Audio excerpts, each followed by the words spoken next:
Assalamualaikum warahmatullahi wabarakatuh. Alhamdulillah, syukurillah, ala nikmatillah. La haula wala quwwata illa billah. Allahumma shalli ala sayyidina Muhammad wa ala ali sayyidina Muhammad. Baik, kita melanjutkan materi tentang blok manajemen kefarmasian. Pada hari ini kita akan sedikit mengenal atau sedikit saja sebagai pengantar tentang pengelolaan perbekalan farmasi. Pengelolaan perbekalan farmasi ini sejatinya itu sangat luas ya, namun kita akan lebih banyak berbicara atau fokusnya tentang pengelolaan yang di apotek, walaupun nanti kita akan tetap sedikit membahas tentang pengelolaan baik di distributor, di rumah sakit, ataupun mungkin beberapa akan memberikan contoh di dinas kesehatan ataupun puskesmas. Oke, saat berbicara tentang pengelolaan farmasi dalam suatu manajemen, kita akan berbicara tentang awalnya dulu. Kenapa sih pentingnya manajemen, kenapa pentingnya suatu pengelolaan.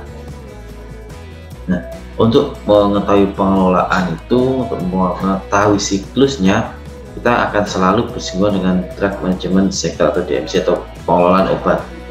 Nah, dalam pengelolaan obat ini secara sederhana terbagi 4: seleksi, pengadaan, distribusi, dan penggunaan, yang dimana 4 itu didukung atau disupport oleh manajemen atau manajemen supportnya. Pada kesempatan kali ini sebentar saja akan saya paparkan tentang apa sih pentingnya, apa sih DMC itu. Jadi empat komponen itu yang kita bahas. Nanti baru kita akan membahas tentang manajemen supportnya, mulai dari selection, procurement, distribution, and use. Sebelum kita masuk ke dalam apa itu drug management cycle, apa itu 4 poin ini yang perlu kita samakan pendapat, yang perlu kita bahas atau kita samakan frekuensi. Pertama adalah pengelolaan. Apa sih pengelolaan itu? Kenapa sih pengelolaan penting? Itu perlu kita samakan dulu, karena kalau belum jelas, belum paham, atau belum mengetahui apa sih pengelolaan itu, maka nanti tidak akan mengetahui pentingnya drug management cycle ini. Secara sederhana, Kamus Besar Bahasa Indonesia, mengelola adalah mengendalikan atau menyelenggarakan. Jadi bisa dalam hal mengontrol, mengendalikan, atau melakukan proses pengelolaan, menyelenggarakan pengelolaan suatu kegiatan. Kemudian kenapa mengelola itu juga menjadi satu bagian pekerjaan dari seorang apoteker? Kenapa tidak diserahkan kepada misalkan tenaga teknik kefarmasian, atau mungkin tenaga kesehatan lain, atau mungkin bahkan kenapa harus tenaga kesehatan? Kan hanya menata, membeli, kemudian menyimpan, merencanakan. Oke, kalau penggunaan kita farmasis memang di bidangnya, tapi kenapa kok mengelola harus seorang farmasis juga? Karena dalam suatu hadis Rasulullah SAW bersabda, jika satu amanat telah disia-siakan, maka tentu saja ganjil terjadi. Kemudian seorang sahabat bertanya, bagaimana ya Rasul, maksud dari amanat itu disia-siakan? Kemudian Nabi menjawab, jika suatu urusan diserahkan bukan pada ahlinya, maka tunggulah ganjaran itu. Berdasarkan hadis Bukhari nomor 6015. Jadi nanti kita lihat kenapa sih harus seorang apoteker yang mengelola obat, mulai dari perencanaan, pengadaan, distribusi, dan penyimpanan, sampai ke dalam penggunaan atau pelayanan. Ini sebagai contoh di beberapa jurnal penelitian. Jadi di satu rumah sakit di daerah Jogja, puskesmas dari Jogja, ada 2 puskesmas X dan Y, ditemukan obat kadaluarsa sebesar 24% dan 18%. Apakah ini besar atau tidak? Itu tergantung ya. Jadi misalkan kita asumsikan, misalkan eh, pengadaan obat di puskesmas dalam 1 tahunnya misalkan dalam 500 juta, maka kalau ada 24% atau 20% saja rata-rata itu kadaluarsa dan harus dibuang tentu saja, maka 20% dari 500 juta ada 100 juta sendiri yang harus dibuang. Dan perlu diingat bahwa pemusnahan secara informasi itu juga membutuhkan biaya, sehingga dalam perencanaan, pengadaan, penyimpanan yang tepat itu ternyata penting. Dan obat stok mati di puskesmas tersebut ada 40% dan 20%. Jadi obat yang tidak digunakan stok matinya sebesar itu. Dan di tempat ini, di kedua tempat ini yang melakukan pengelolaan obat bukan seorang apoteker, karena waktu itu memang belum ada apotekernya, sehingga itulah tadi amat yang disia-siakan menurut baginda Rasul. Kalau tidak ahlinya, tidak pada bidangnya, maka tunggulah kehancuran yang akan terjadi. Di sini sudah kelihatan stok obat yang mati, kemudian obat kadaluarsa yang cukup besar, yang banyak, itu akan sangat mempengaruhi. Kemudian di tempat lain juga sama, penyusunan obat berdasarkan kelas terapi, penyediaan dan alfabetis hanya ada 25% yang sesuai, di gudangnya ada 5%. Kemudian ternyata di puskesmas juga yang menerapkan sistem FIFO, dan FIFO itu dalam distribusi atau penyimpanan hanya ada 25%, yang lainnya berarti penyimpanan, pengelolaan dan sebagainya tepat atau belum sesuai, sehingga pengelolaan obat penting. Selain profesi kita, penghematan biaya dan sebagainya itu sangat penting untuk kita lakukan pengelolaan. Nah, Drug Management Cycle secara sederhana tadi sudah kelihatan ya, terbagi dua. Ada fungsi dasar, ada selection, procurement, distribution, and use. Kemudian yang kedua sistem penunjang. Sistem penunjang ada organisasi atau manajemen supportnya, tadi ada organisasi, tentu saja keuangan atau biaya, pengelolaan informasi atau sistem informasi, dan sumber daya manusia sendiri. Jadi ada fungsi dasarnya 4 tadi, dan penunjangnya juga terjadi 4 manajemen supportnya. Yang kita bahas pada kali ini, karena masih hanya pengantar, maka yang kita diskusikan, kita bahas tentang fungsi dasar ini. Sedikit saja kita bahas. Yang pertama tentang selection atau perencanaan. Perencanaan secara definisi adalah proses pemilihan pertama dari jenis, jumlah, dan harga dari berbagai farmasi yang akan direncanakan. Direncanakan berbagai satu dan farmasi sesuai dengan kebutuhan dan anggaran untuk menghindari kekosongan obat menurut keputusan Menteri Kesehatan tahun 2004. Nah, yang bisa saya kasih tanda di sini ada jenis, jumlah, dan harga. Jadi pada proses perencanaan, titik fokusnya pada jenisnya, pada jumlah berapa yang mau diadakan, dan bagaimana harganya, atau berapa harga yang murah, berapa harganya ini dapat diskon berapa, jenisnya apa saja, jumlahnya berapa yang mau digunakan. Itu masuk dalam perencanaan. Dan sistem perencanaan ada 3 yang saya digunakan, baik di puskesmas, rumah sakit, ataupun di apotek. Ada konsumsi, berarti berdasarkan penggunaan sebelum-sebelumnya atau warganya bagaimana. Kemudian epidemiologi berdasarkan penyakit yang muncul di suatu lokasi di daerah tersebut, bisa berdasarkan musim, berdasarkan lokasinya, penduduk, dan sebagainya. Dan yang ketiga adalah kombinasi antara konsumsi dan epidemiologi. Mana yang terbaik? Semuanya dapat digunakan, semuanya baik, tergantung dari kreativitas dari apoteker masing-masing, serta tergantung dari lokasinya, bagaimana penyimpanan datanya, apakah data penggunaan data sebelumnya sudah ada, dan sebagainya. Maka dalam perencanaan atau seleksi, ketiga metode ini dapat digunakan.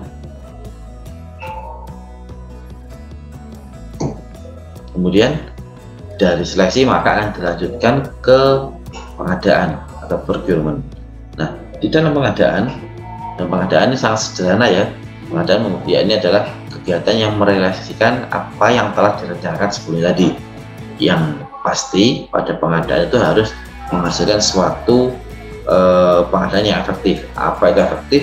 Yang pertama di sini adalah menjamin ketersediaan jenis, jumlah yang tepat, harga yang ekonomis, serta memenuhi persyaratan dari mutunya, keamanannya, dan kemanfaatannya.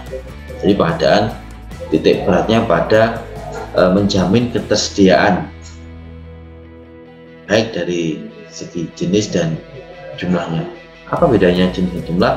Kalau jenis misalkan mau mengadakan paracetamol, karena paracetamol banyak digunakan di apotek di Batu misalkan, maka jenis paracetamol kan tidak hanya tablet, ada yang sediaan cair, ada yang sediaan supo, ada yang sirup, maka jenisnya juga harus bermacam-macam sesuai dengan penggunaan sebelumnya, gimana respon pasien yang datang ke apotek tersebut. Kemudian selain jumlahnya macam-macam, jenisnya banyak, juga terkait dengan jumlahnya juga sesuai, jangan sampai jenisnya banyak namun jumlahnya hanya terbatas atau kebalikannya. Jadi fungsi dari pengadaan tadi seleksi di awal, di perencanaan mau jumlahnya berapa yang di order, kemudian harganya yang mana, maka di tingkat pengadaan tinggal melakukan eksekusi, mau memilih distributor yang tepat yang mana, yang cepat yang mana, yang murah yang mana, itu pemilihannya nanti. Dan harus menjamin yang dipilih sama-sama paracetamol generiknya ada oh saya memilih industri ini karena seperti ini datanya, saya memilih industri N karena datanya seperti ini, keamanan, mutu, dan manfaatnya. Setelah dari pengadaan maka akan dilakukan distribusi. Nah, distribusi ini ada dua teori, ada dua buku. Ada distribusi yang benar-benar hanya distribusi, dan juga yang memasukkan distribusi mulai dari penerimaan. Jadi barang datang tentu akan dilakukan pengecekan kan, itu adalah penerimaan. Kemudian yang kedua hanya penyaluran distribusi. Nah, yang di dalam penerimaan, pada penerimaan jadi barang datang apa saja sih nggak dilakukan pengecekan pada hasil dari pengadaan tadi atau procurement tadi.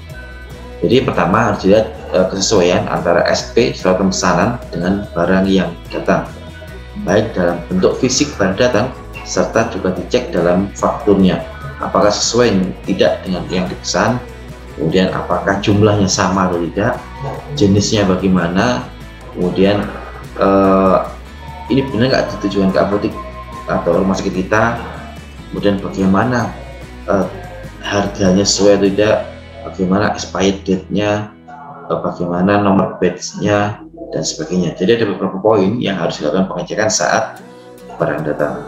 Yang paling standar pertama adalah sesuaikan dengan surat pemesanan kita, apakah sesuai atau tidak. Kalau tidak, kita bisa menghubungi dari distributor, kita bisa melakukan retur, pengembalian, dan sebagainya. Kemudian distribusi.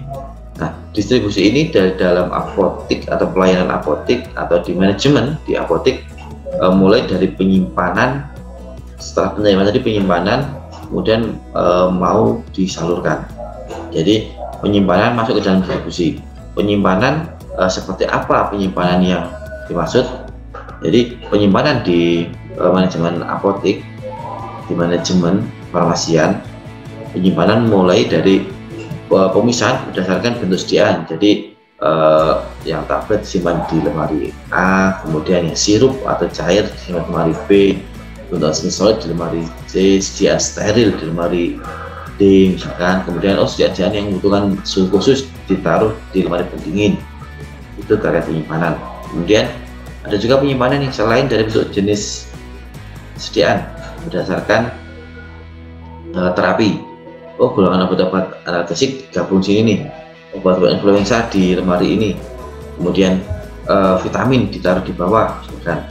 Kemudian obat-obat golongan hipertensi, golongan antibiotik itu disimpan berdasarkan kelas terapi juga bisa.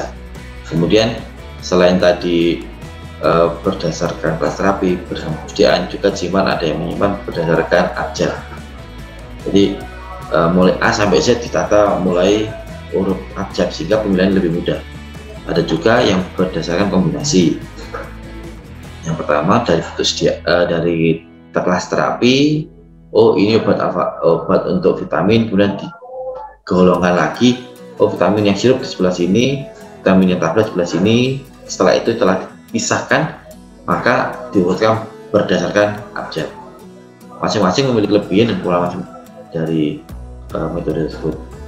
Ada yang lebih mudah berdasarkan abjad, ada yang lebih mudah berdasarkan kelas terapi, ada yang lebih mudah berdasarkan ketersediaan. Nanti kita bahas apa kekurangan dan kelebihan dimaksud. Yang terakhir, penggunaan use atau dalam manajemen apotek, ya ini adalah dalam bentuk pelayanan. Pelayanan kefarmasian adalah suatu bentuk pelayanan dan tanggung jawab langsung seorang profesi apoteker atau farmasis untuk meningkatkan kualitas hidup pasien. Nah, pelayanan di sini mencakup mulai dari pelayanan di apotek, rumah sakit atau puskesmas yang berupa somedikasi, pelayanan obat tanpa resep, pelayanan resep, kemudian juga ada home pharmacy care. Jadi pelayanan apapun itu yang dilakukan seorang farmasis, baik melalui tatap muka ataupun juga saat ini bisa melalui dengan daring, itu bisa melakukan pelayanan. Jadi mulai dari perencanaan, kemudian dibeli, diorder, diadakan, kemudian dilakukan distribusi, penerimaan, penyimpanan pada tempatnya yang sesuai, kemudian baru terakhir langkah terakhir pelayanan. Dari keempat poin ini, empat titik ini mana sih yang paling penting?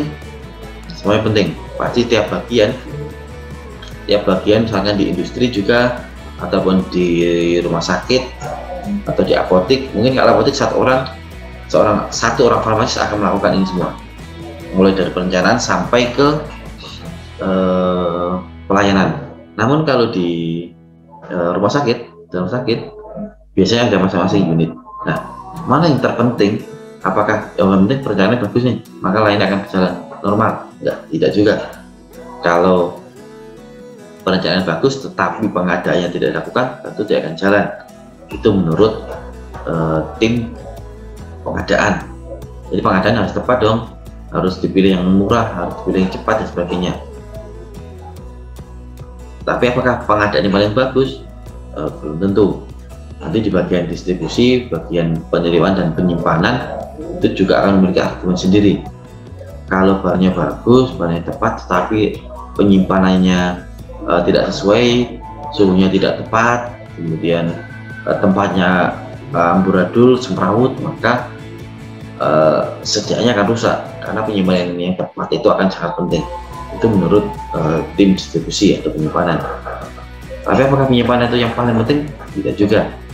Bagian pelayanan itu akan merasa paling penting juga. Kalau semua sudah obatnya ada, simpan bagus, tetapi tidak diberikan ke pasien, kan juga percuma juga. Dan pelayanan juga akan merasa yang paling penting. Tapi apakah pelayanan penting? Tidak juga. Akan muter lagi ke perencanaan. Kalau ada pelayanan tapi tidak direncanakan, tidak dipesankan, ya percuma. Nah, kesimpulannya empat siklus itu adalah satu siklus yang dari 4 poin itu ada satu siklus yang dia berjalan sama satu unit, satu poin masing-masing itu saling berkaitan, sehingga 4 sistem ini, 4 poin ini harus dilakukan secara bersinambungan karena drug management cycle. Jadi cycle alurnya tidak hanya sekali satu titik itu yang penting, tapi semuanya harus berjalan sesuai dengan fungsinya. Itu fungsi dari drug management cycle yang penting untuk teman-teman pelajari. Nah, untuk pertemuan selanjutnya kita akan membahas masing-masing dari drug management cycle ini. Untuk kali ini kita akhiri. Kalau ada pertanyaan silakan nanti bisa ditanyakan, simpan pada pertemuan selanjutnya, atau langsung silahkan, atau ditanyakan di sini juga silakan. Terima kasih. kita akhiri pertemuan kita pada kali ini. Kita tutup dengan doa pertama majelis. Semoga yang kita lakukan tadi diberi manfaat dan diampuni segala kurang. Astagfirullahaladzim, subhanallahumma wa bihamdika, asyhadu an la ilaha illa anta, astaghfiruka wa atubu ilaik. Terima kasih. Assalamualaikum warahmatullahi wabarakatuh.